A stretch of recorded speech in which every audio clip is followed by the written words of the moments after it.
everyone, and welcome back to my channel, guys. Welcome back to Doom News TV. So guys, we have a lot to talk about. We're talking about Nnamdi Kanu, guys. Maxwell Okpara, Kanu's lawyer, has come out to review a lot of things, guys. So one of the things Maxwell said is that Nnamdi Kanu told them, in fact, he said, according to him, I'll still play a video, so stay tuned and watch the end of this live section to get the full gist. So Maxwell said that he was coming back after he came back from DSS custody, that Nnamdi Kanu told them that he did that a DSS officer attacked him, a man in DSS custody attacked him, guys. So let me just quote exactly what he said. Now, he posted on Facebook and said, guys, take a look at this. So Maxwell Okpara, he said, I went to visit Nnamdi Kanu this afternoon at the DSS with few other colleagues, and he narrated to us how DSS officers attacked him in front of his cell room when he came from court when he came from court on Friday, and stating that he has not been happy since then, though we try to encourage him to be strong as he has always been. This is the reason why we have been demanding that the court should order for his transfer to the correctional center, especially now that he is preparing to open up his defense in court. So this is exactly from direct from Barrister Maxwell Okpara, guys. Now take a look at what he said, the full video of what he said, and then take a look at the interview where a barrister was talking about Nnamdi Kanu. He really spoke well, guys. Guys, take a look at these videos and I'll be right back. Saturday, 25th day of October 2025. I just came out from DSSS now with some of my colleagues. Here we need to see Nnamdi Kanu. So, and as you can see, we are no longer representing him in this ongoing trial, but some other matters that for him, and which we handle both in Court of Appeal, the Federal High Court, and in some other courts. So those ones we are handling for him. So he told us this afternoon that when after the sitting on Friday, he was brought back to DSSS. So reaching there, one DSSS officer attacked him. One DSS officer attacked him. That's what he told us. So, and we said, okay, since it's like this, there's every need for him to draw attention to that incident to the court on Monday, when the matter will come up for a hearing. So you should let the court know, because we have consistently applied that he should be remanded at a correctional center, where he will have an adequate time and conducive environment to prepare his defense. Now that the court went to the DSS and attacked him, and he has been mentally tortured, he was sad, and this is somebody who wants to go and enter trial, enter defense on Monday. So just to update you people, and we have also told him what to inform the court about it. So that is the update. Thank you and God bless you. Barrister Wabuko, what's your reaction to kind of sacking his legal team led by Kanu Agabi and saying he's going to defend himself? How did you feel seeing him stand there in the dock and speak? How did you feel? Did you feel it was a passionate moment? Did you feel sorry for him? Did you feel that this man is like no other? How did you feel? Well, I don't feel sorry for him. Nnamdi Kanu has always been bold. He's a man that cannot be intimidated. That's the fact. He's a man that has been offered presumably all kinds of gratifications to drop the bid, and he has refused to do that. So I don't think he's somebody to be pitied. I think he knows what he's doing, though I didn't actually expect him to sack his legal counsel at this point of the trial. I expected him to have. In fact, for me, I think he needs more counsel now than what he did. I'm not shocked. I know that he has the capability of defending himself, and he has the constitutional right of defending himself. We have been asking why. Why? The previous analyst said that maybe he did that because of financial reasons. Maybe there's a financial undertone that some of these SANs charge a lot. But I don't think I agree. I think he's been engaging them for a long time. I mean, it's just like finally the tortoise is about to come out of the well and is suddenly crying. I'm just saying, it just seems like ill-timed if it's about financial decisions. I don't know. Why do you think he made that decision? Well, nobody knows. But what I am aware, and I'm sure, is that his legal team is aware. I think he must have discussed with them and proffered these reasons to them. That's what I think. I don't think finances is a factor here. I don't think that the lawyers were overcharging him and then he had to lay them off. No, I am very sure that some of them are even doing it pro bono. I can vouch that some of the lawyers are doing it pro bono. A lot of people believe in his cause. A lot of people believe that he has a right to his freedom and liberty. So I don't think it's about money. I think he has his personal reasons, which he has not told anybody besides his legal team. I think they discussed and agreed. Whatever he will do today or subsequent days, I think it's in concert with his legal team. I think that they are still working from the background. You may not see them in Kobe then. I think they're still working with him. Nnamdi Kanu would justifiably feel that he has been oppressed by the system. He has been held in custody, going through so much. You know what it means to be in a room and someone says you can't get out? All you can do is discuss with the wall. You are there losing your mind, and then you say you want to stand there in the dock and defend yourself. You are calling on Wike, calling on Malami and other high-profile individuals. You want to question them. You want them to serve as witnesses, and you are doing it in such an emotional, passionate moment. How do you feel Kanu would handle this case since he's opted to defend himself? Well, we're not going to see anything different for what he has done before. He's going to come out there, roar like a lion, and then ventilate his views about the charges against him. I believe that one of the reasons why he dropped his legal team was that for him, he may not actually have ample time with his team. You know, I don't think they gave the lawyers enough access to him, so he will be he complained about that. Yeah, so if you are not giving him access to his lawyers, then more or less like the lawyers may not actually do much for him if he doesn't have unfettered access to legal representation, because some of them will go and DSS will not allow them to access him. Sometimes if he wants to be interviewed by his lawyers, there will be cameras everywhere. So how would they prepare him for the case? So I think he believes that if you can't allow me to access my lawyers, then I wouldn't need them. So let the bullets come, I will take them by myself. I think that might be the reason why he's doing what he's doing. How strategic is this new norm, for him, by the way? How strategic is it? And the merits of self-representation in a high-profile criminal case such as his? Like I said earlier on, if he's not allowed unfettered access to his lawyers, it's as good as the lawyers who doesn't need to be in court. So it will still be people who are representing him. They are not allowed to prep him for the case. So it's as good as they are not needed in the court. So strategically, well, I think he will do his best. I think he's well knowledgeable. I think he has a lot of facts and knowledge. He knows the law. See, this time around, it's not about the law, it's about the facts of the case. Because the charge against him, there's a legal aspect to it and there's also a factual aspect to it. That's right. The fact is that he did commit acts of terror. That's the fact. Now, if you establish that he committed acts of terror, then the law will now be applied to him. So from that doc, he's not going to give you legal postulations or legal views. He will give you evidence about the facts. So where lawyers are needed is to guide him so that he doesn't, skid off. But what has to do with the facts? What is there to do during this examination in chief is to reel out what actually happened. There is a charge against him that he committed acts of terror. So what he will do is that he will tell his own story about what he did and what he did not do. So for him, he feels that he doesn't actually need a legal counsel this time around. For him to dock these weaknesses like high-profile individuals in Nigeria, by the way, how do you think this is going to pan out? And as I stated, we've been asking that question: are they going to respond and come and defend themselves? But definitely, it was stated that yes, once you're being called upon, you have to come to the law court and defend yourself. So how do you see this panning out? Him naming these high-profile individuals as witnesses. First, I think he named them to establish that he is not a terrorist, right? So these are people who are somewhat connected to his maybe rendition, illegal rendition, who are connected to several acts.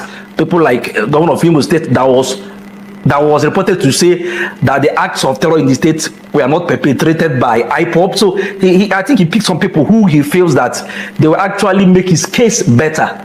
Now, as regards to whether they will come, there are witnesses that are competent and compellable. Only have to do witnesses, you look about competence and compellability. So issue of subpoena is an order of court to produce them.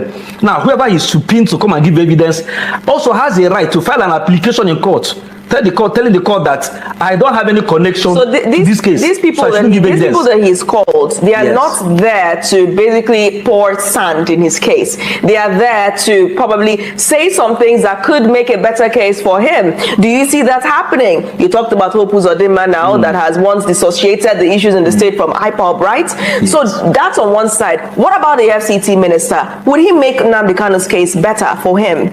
Actually, I don't think any of them will make his case better. But then in law, there's what we call a hostile witness.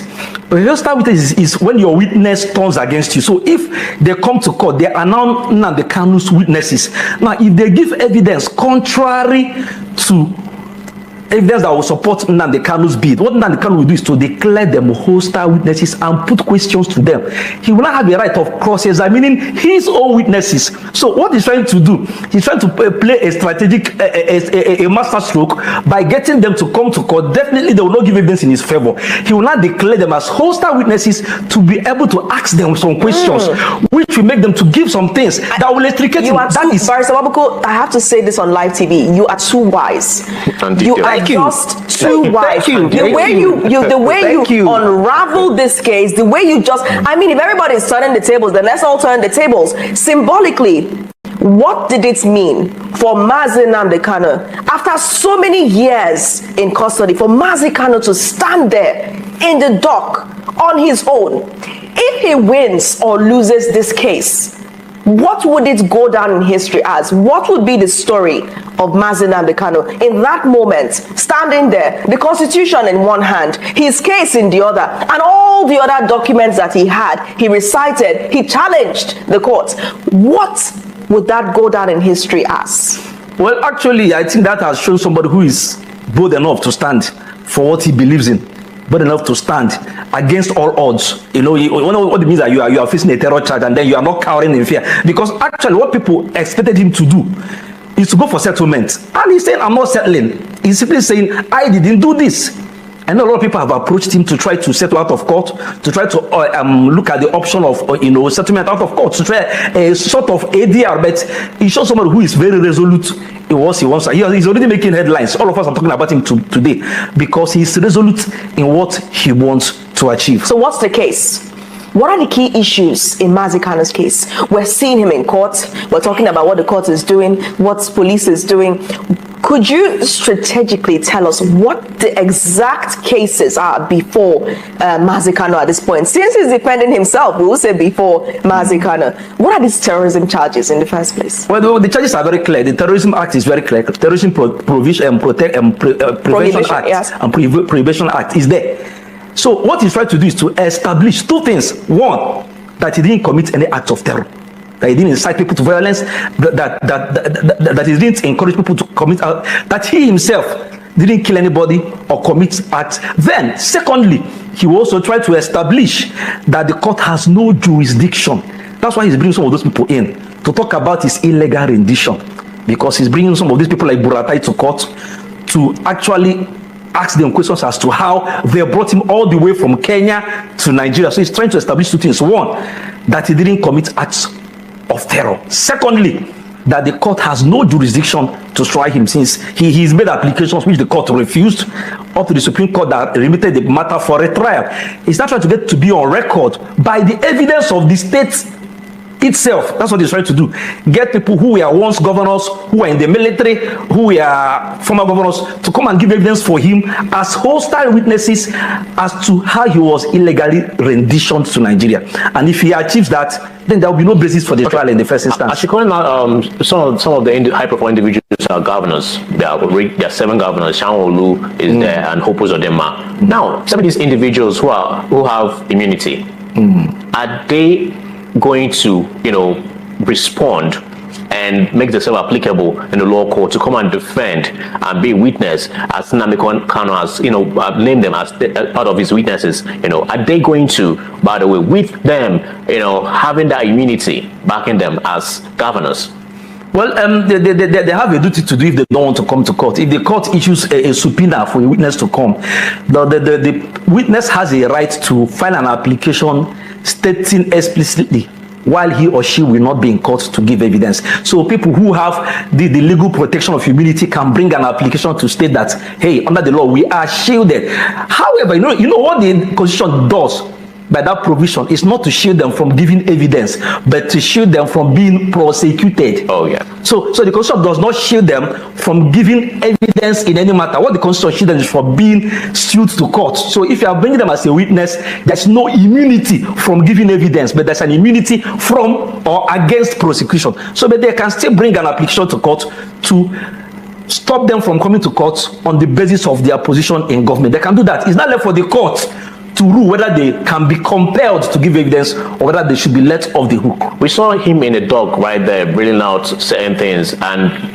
let's track back to when they invaded his house in Abia State, by the way, and that's when this whole thing started. Self-preservation is the number one rule to life, right? And he needed to self-preserve himself. So a jumping bail and whatnot is part of the reasons given, So now, stating these things, these facts, tying these things, and him, being arrested or kidnapped in Kenya, what are we actually reeling out and judging, since the place the law is meant to start is not fertile? So you see, that's what we have been saying. We know that whatever happened in our father Umar at that time, understand? For me, I will keep on saying Nnamdi Kanu did not jump bail. He did not. They were about killing him. It's very clear. The military wanted to do what they call show of force, and they carried the show of force from Umar Township to his village, to his father's house. There were proof. They were shot into his house. So it was not a show of force. So for me, I think there was an attempt to, let me use their phrase, neutralize him. So it was an act of self-preservation. We keep on saying that he did not jump bail. They tried to neutralize him. That's what happened. And then he escaped for his life before he was illegally renditioned to Nigeria. It was not even an arrangement between Nigerian government and Kenyan government. It was a stealth action. And they ruled against it, though, the Kenyan courts. Yeah. Yes. So now you move into this issue. It's high profile. And some people may be justifiably concerned that at this time, this is when he needs his counsel. You said something earlier that he may not have had unfettered access to his legal team, and he complained about that as well, meaning that they might not be able to have the amount of grip on the story or his story as he would like. So he's like, let me just do it myself. That's what we're speculating on right now. Yes, just speculation. Yeah, just what we're speculating on right now. So does that translate to him possibly not trusting his legal team to handle this case, judging by the lack of communication that they've had due to the officials around them? No, it's not a matter of trust deficit. It's a matter of breach of the Constitution, because Section 36 is very clear that whoever is sued in an action as an accused person should be given ample time, opportunity, and legal representation. So what does he think? What does he think the council lacks? The council does not lack anything. The only thing that is the problem is that they were not allowing his lawyers to prepare him adequately for his case. Then does that show a depth of information? Yes. So I think it's a matter of breach of the Constitution, because how can they prepare him when they are preparing him under cameras? How can you prepare your client? So so based on the story, you're not allowed access to your counsel. We were trying to draw a timeline, because what journalists have not been able to unravel is why. So if we're to make a story out of this, Nnamdi Kanu has not had as much access to his legal counsel as he would like. Yes. Essentially, that means he's not been able to converse with them. And what are you conversing about? Information. Yes. So if he feels his legal counsel has enough information, then they can go ahead. You already ruled out financials. You ruled it The out. lawyers will not have adequate information. Exactly. So Do you know one of the reasons why bail is granted is to allow an accused person to prepare his case. Prepare his case. How can he prepare his case under CCTV cameras? What will his lawyer say? So this is not whatever his lawyer will say will be used against the lawyers. So we're using the elimination method. We've eliminated financials, It cannot be financials. eliminated trust. It's not a trust deficit. Yes. But it's possible that it's an information deficit. Definitely. So he feels he has the most information about his case. Definitely. And as such can present and defend his case. You see, there are things as a client you can only tell your lawyer, and all that ears will hear it. Because when you tell your lawyers things, you divulge some information that is not meant for the other ear. Your lawyer will now help you to prepare your case better. Imagine where the prosecution is also listening to your conversation. How will that case be conducted? The state is prosecuting. The state is monitoring the preparation of an accused person. So he doesn't have unfettered access to his lawyer. That's why one of the reasons for bail application is allowing the accused person to go home, sit down with his lawyers under confidentiality to prepare his case, so that he comes to court, the state does their case, the defense does the defense. But this time around, the state who is prosecuting is also part of the legal team, because they are listening to every conversation. So let me jump in now. Every question that will put Nnamdi Kanu, whatever Nnamdi Kanu will tell them, the state will already know. So what will he say again? Let me throw in a spanner. You've established that, okay? Based on what happened with the NMA coming in and debunking the initial report that his own medical team gave, do you think that somewhere in Nnamdi Kanu's mind, he is feeling like he doesn't know who could be complicit? Do you think he's envisioning a case where it's impossible to trust anybody? Like any politician, politicians can hardly trust anybody, right? You don't know who wants what. Do you think that he's wondering if every other person has been influenced? Now we've already heard, Kanu Agabi is a strong lawyer, powerful and the rest. But from what he experienced, and we saw his team earlier appeal to the enemy not to be compromised. They said it because they envisioned the possibility. Now this is not to say they were, but his team initially envisioned the possibility and appealed to them not to be used as weapons or tools. Do you think that beyond the issue of information, death of information possibly, that he could also have been thinking of the issue of if anybody could be complicit, if anybody could be acting against him? Because sometimes the enemy lies within. Well, question you have to ask is that when the enemy said that he was fit, did they produce any result? They ran a check on him, right? Did they produce any medical result that his liver is functioning, his kidney is functioning? Did we see that? They simply said, we think he's fit to stand trial, right? Now they can say, no problem, let me stand trial. Let's go ahead with the trial. So I think it's a matter of a lot of people will believe, general view will believe that NMA did it. You are conducting a medical examination under the watchful eye. NMA's position is justified. My question to you, Barrister Wabuko, is could that anti-incident have affected Nnamdi Kanu in a certain way that he's wondering if everybody else is compromised? Definitely, he's seen himself as being alone. There's nobody on his side again. So he has decided to go all out to defend himself without anybody assisting him this time around. So I think that he doesn't actually believe that any other person can assist him now. If every other thing is working against him, the medical team, in fact, he was not even allowed. Imagine where he was not, his lawyers were not even allowed, his doctors were not even allowed to examine him. And the court had to order NMA. Why should the court order NMA? Doesn't he have his own medical practitioner? Must he be the enemy? So what are we saying? So if you are sick, the court will order an association to come and examine. What do you want the association to do when the government is involved? What are we saying? What are we saying? We've talked about information. Yes. Now we're bringing in the issue of suspected anxiety over who can trust, who can I trust? Yes. Is that a valid point? Very, very valid. Did you expect the enemy to do the opposite of what they did?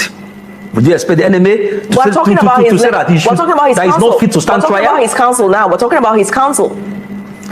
I said earlier on that his lawyer cannot prepare him when the prosecution will also be part of his preparation, because whatever they are doing, they will do it in custody, in DSS custody, with CCTV cameras. What will he tell his lawyer? So you see, there are information that you will not divulge until you go to court. So this is now, this information will not be in the open even before the matter goes to court. So this is not a case of him not probably trusting those around him. This is a case of him saying, it's better I keep what I know in my head. Inside, and then just say it break open. the table.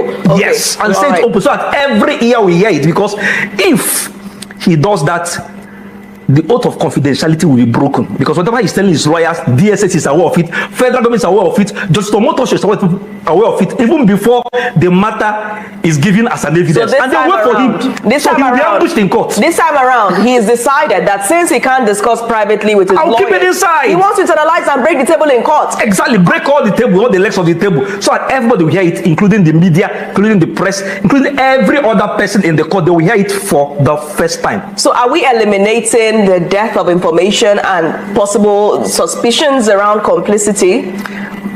As regards to his legal counsel, issue of suspicion is not there, but issue of lack of access, unfettered access to his legal counsel, that is what has really played out. Okay. Let's talk about Nnamdi Kanu's personality and the kind of person he is. He can be provocative sometimes and all that, his temperament and all. How can he manage in a law court that they need order in the court? Being the kind of person he is it going to be excuse of those attitudes while he stand, as a self-defendant? I think the court will try to control whatever is happening. The court is the dominus litis of a case, so the court will try to slow him down. So he raises his voice, he starts screaming. The court will try to, and that's why maybe his lawyers because his lawyers will try to tell him to calm down. This time around, nobody will tell him to calm down aside the court. So I think that the court will actually try to slow him down, try to get him to calm down. Once I believe that Justice Omotoso will show a certain level of understanding, and then I think everything will play out very well. Yeah, looking at this case, right, from a permutation, how would this pan out after the 90 days? If granted. If granted, by the way, yeah. Well, nobody can say. Nobody can say what is going to happen, because I think that until he gives his evidence in court, there are some evidence he might give. The court might decide some of those information is not right for the public to hear. So, but then when he goes into the dock to give evidence, we're going to see what's going to happen. But for now, nobody is sure what will transpire in court. Nobody's very sure. Are we about to experience a shockwave in Nigeria that same things that are going to be said in that law court is going to have a ripple effect? That's exactly what Nnamdi Kanu is trying to do. He's trying to make sure that, because I know that there are certain things he may want to say, and his legal counsel will say, please don't go there. Don't cause chaos or crisis. From the grapevine, right? Yeah.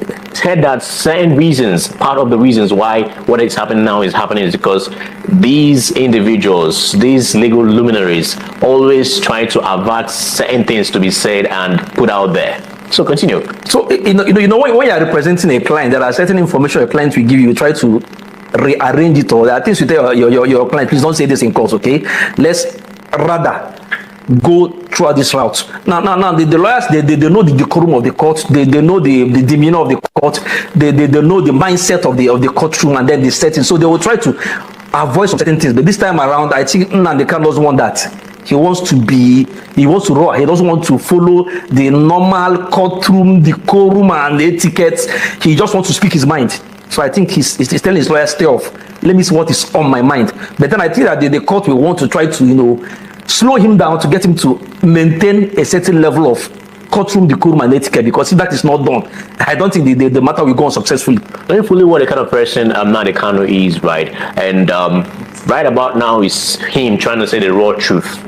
Do you think this truth, that the truth is going to come out from this litigation that's going to happen, is going to somehow destabilize the state? I don't know what he wants to say, but I suspect that whatever he wants to say will be earth-shaking. And then maybe in the course of the trial, the judge might want to make sure that nobody, of course, has access to the courtroom. The court may decide to congest the courtroom, so it will just between him. Yeah. But we do see clips do leak. clips do leak from the Okay, courtroom. so now speaking of clips leaking, right? Now we're seeing a VDM who, of course, you know, is a social media personality, also an activist, and he's been very vocal. And lots of Nigerians are happy that he has finally commented on the Nnamdi Kanu case. So he is saying that all of this is just for public sake. Okay, in line with what Oji said, he said Nnamdi Kanu will likely be released at his old age. That's the government's plan. All these court appearances are just for public sake. Many Southeast leaders are behind his arrest. That's what BDM is saying about it. How do you respond? Do you think that Nnamdi Kanu, would they want to keep him maybe for 20 more years, as BDM is saying, till he's old and too weak to agitate for Biafra? You know, VDM is a content creator. He's free to say anything he wants to say. I understand. Whatever he said is a very big falsehood. See, this Nnamdi Kanu's case is not a common case. Even the federal government is not finding it very, very easy. Understand? Because this is a matter that has gone viral. It's not the everyday criminal matters that comes to court that will just be expeditiously tried, right? So it's a very sensitive issue. It's an issue that has to do with beyond a region, beyond a sub-region. It's a matter that is sensitive to the hearts of Igbo, wherever they are, whether they are in the southeast or outside the southeast. So it's a matter that has to do with self-determination. So whenever you mention Biafra, a certain kind of emotion is evoked in the heart of the Igbo man and the Igbo woman. So the federal government is not actually trying to detain him. For now, if you ask me, my personal view, as at this stage, the federal government is actually in a dilemma. So away from do we convict him? Do we free him? Yes. The federal government is in a dilemma. Speaking of this dilemma, Oji. Yeah. Talking about convicting Nnamdi Kanu, you're a lawyer. Yes. How would you convict somebody that the processes of bringing him into the country and the self-preservation when they invaded his family house in Omaya? So where do you start from to put the traces? That is really what I'm saying. That the federal government is facing a dilemma because Nnamdi Kanu has kept on happening. Two major planks. One, that he didn't jump bail because the reason he was denied bail the second time was that he allegedly jumped bail in the first time. Yeah. And he's saying, I have the right to be granted bail. I didn't jump bail. There was an attempt on my life. I only tried to preserve my life. The Constitution guarantees him the right to life. So we have two more questions before we wrap up because we're running out of time. Okay, guys, let me take up from here. You clearly heard what the barrister said. Okay, let's start from the fact that Kanu was, attacked in DSS custody. Yes, in case you have not watched that video where Maxwell Okpara, take a look briefly and then I'll be right back. Take a look, guys. Saturday, 25th day of October, 2025. I just came out from DSSS now with some of my colleagues. Here we need to see Nnamdi Kanu. So, and as you can see, we are no longer representing him in this ongoing trial. But some other matters that for him, and which we have both in Court of Appeal, the Federal High Court, and in some other courts. So those ones we are handling for him. So he told us this afternoon that when after the sitting on Friday, he was brought back to DSSS. So reaching there, one DSSS officer attacked him. One DSSS officer attacked him. That's what he told us. So and we said, okay, since it's like this, there's every need for him to draw attention to that incident to the court on Monday when the matter will come up for a hearing. So you should let the court know because we have consistently. So, guys, you heard what Maxwell Okpara said. He said he was attacked by DSS officer. Nnamdi Kanu told him that he was attacked after Friday's trial. When he was brought back to his cell, he was attacked by one DSS officer. And according to him, he said since then he has not been okay. He has been very sad. Now, actually, Maxwell has broken the news. Maxwell is Kanu's legal team has revealed shocking details that the leader of the indigenous people of Biafra, Nnamdi Kanu, was allegedly attacked by a DSS officer while in custody. This revelation raises deep questions about justice, human rights, and integrity of Nigeria's security institution. But beyond that, attention has now turned Kano's defense team, which reportedly includes individuals linked to Gov. In fact, Hope Uzodinma is a part of the witness, a man who has consistently accused IPOB of orchestrating violence in Imo State and destabilizing the Southeast. So I keep on asking, how come they put Hope Uzodinma? This is the same person that an attack would be launched in Imo State. Now he will say he's not Fulani people. Why people that was, let me say survivors of the attack will say it's Fulani. Hope Uzodinma will defend them and say it is IPOB, but it is not Fulani people. So the big question remains, can a defense team that includes such figure genuinely fight for Kanu? People in his defense team, they have people in that his five people they listed in that his defense team. These are people that, they don't always talk about IPOB, So would they do their job well? Would they do their job well? That's the thing. Maxwell Okpara's statement has sparked outrage among human rights advocates and IPOP supporters worldwide. According to Okpara, Kanu's personal safety inside the DSS facility is under serious threat. With reports that he was physically attacked by an officer, an incident that the DSS has neither denied nor properly addressed. So you can see, according to Maxwell, he said he should do that on Monday. It will be brought to court, for him to be transferred to Kuje Correctional Center than keeping him in DSS custody. So you can see that Kanu's life is under threat, guys. Even with his health condition, guys, they're still attacking him. This is not the first time Kanu's lawyer has raised alarms over inhumane treatment, restricted access, and deliberate intimidation inside the DSS detention. Yet, what makes the new developments more alarming is the silence or perhaps the complicity of some individuals surrounding his defense process.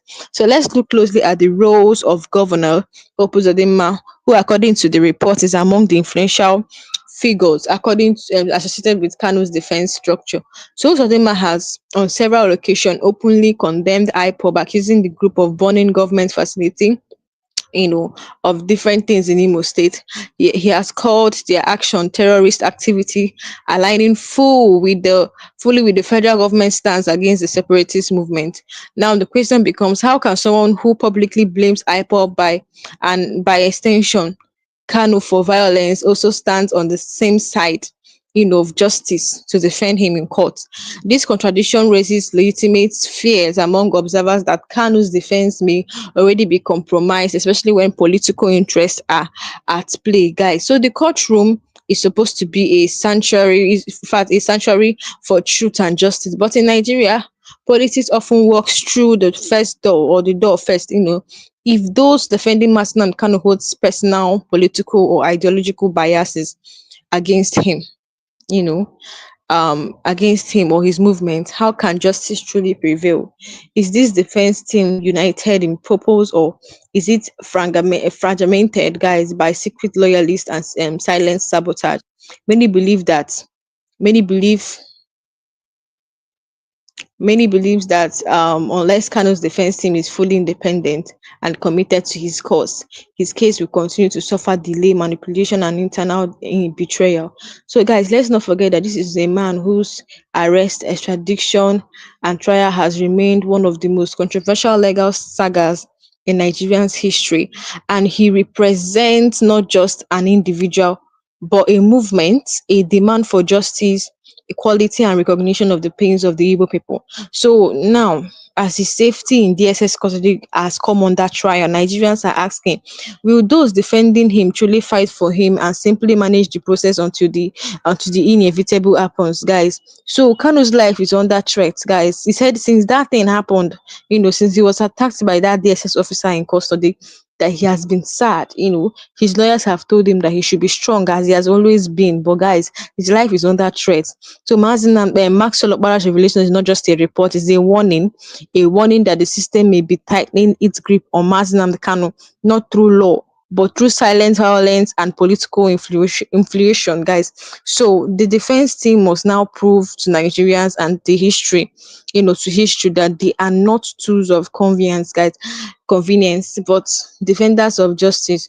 Because if justice fails for one man today, it could fail for the nation tomorrow. So, guys, what do you think about Kanu's current defense team truly Do you think they will truly fight for him, especially with the figure like Hope Uzodinma in the mix, or is it just another setup in the long line of betrayals against the Southeast? Guys, share your thoughts under the comment section.